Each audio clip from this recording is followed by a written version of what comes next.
tungod sa pagpasa sa kanya, pero ang mas masuol sa pagkamatay ni Jesus.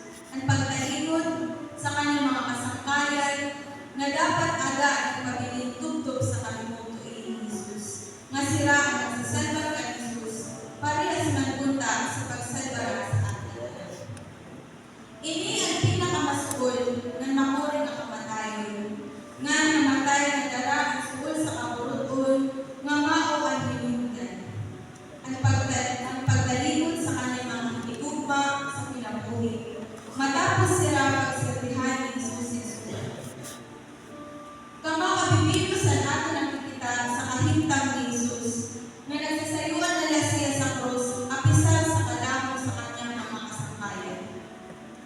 Nano ang atong mga kabag, kundi sasaaran sa atong mga kasangkayan o kapamilya na ayaw pabarama, di ta ikaw pababayan.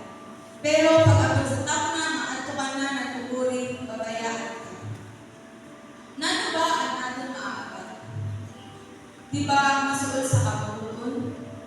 Wala nila kumana ang saad nila, mandiri nila pababayaan si Jesus. Parehas magpunta sa ginsaan sa ating Jesus.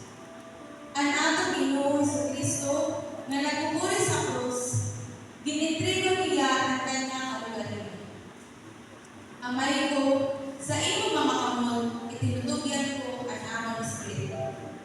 Ang Ama na kanyang tagapagligtas sa panahon sa kanyang makawian, ang mao ang kanyang inaasahan permit, na mao ang kanyang tagapagtanggol. Gayun din, habang patuloy hindi tayo kumakalina at dumadamay sa paglulusan ng ating kapwa, patuloy natin niyuyulakan sa kalungkutan at pag-iisa ang ating Panginoon. Sa pamamagitan ng ating pagdadamayan, ay may papakita natin sa Diyos ang ating pakikiisa, hindi lamang sa kaluwalhatian, pati sa kaluluwa. Samahan natin si Jesus na ang inaasahan ay ang Ama, katulad ni Jesus, kahit namatay sa krus, ay binuhay muli sa pag-asa. Mayroon akong istorya sa iyo base sa akong personal na reflection sa inyo kapitong makulo. Sa akong mga binagyan ng mga trials inang sa pag-eskwela, hindi rin ko na maihap kung pira ka beses nag-doubt sa kakayanan, na maladilang natapod na kaya ko, but never ang nag-doubt sa plano sa sakit.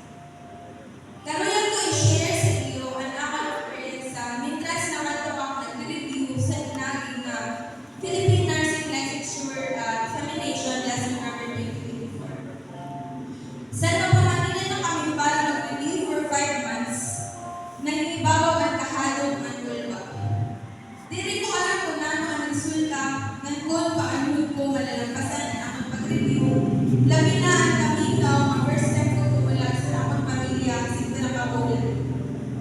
Pero ang akong ginpangaro na ginambos sa Ginoo, nataga na kusog na 100% ang paglao ng makayanan ko tanan, kay insagin ko matanan sa Ginoo nga mauli at masayo na ang registered nurse. Ang diri ko kay nalimtan at sa lugar ko pamanin.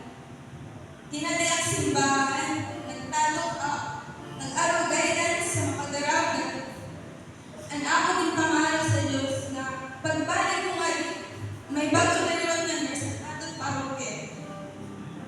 Kalasos ang panahon, last year sa ilang takbo na napili na speaker as a student nurse, and din-share ko ang mga experiences ng mga trials na akong mga plano na sa mga abot na panahon ng maging registered nurse na ako. Naging hatagod man sa ako sa Ginoo ang akong ginaraw. God is really good. Sa nag-review ako sa Manila, di rin naging madali ang akong journey. Sa nag-start na ako review, di rin ko alam kung nano ang akong titikaang basaho. Sobra ako nangapa, halos adlaw-adlaw ang nag-exam. Nandun babalinin ko na yan na di ko ma-imagine paano na ako at nalampasan. Maarap sila namin yung tatay na countless times ang nagradua sa aking lugar.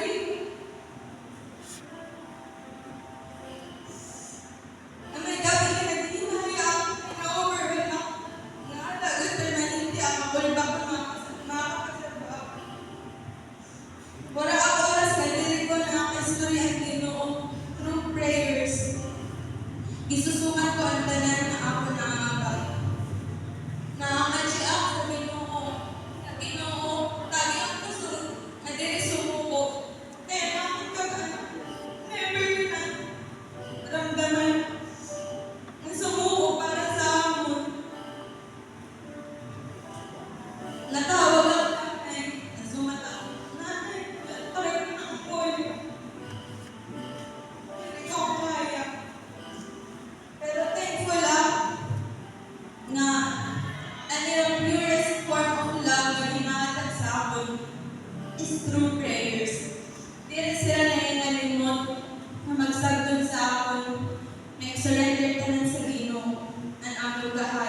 6, versikulo 8. Tears are a prayer.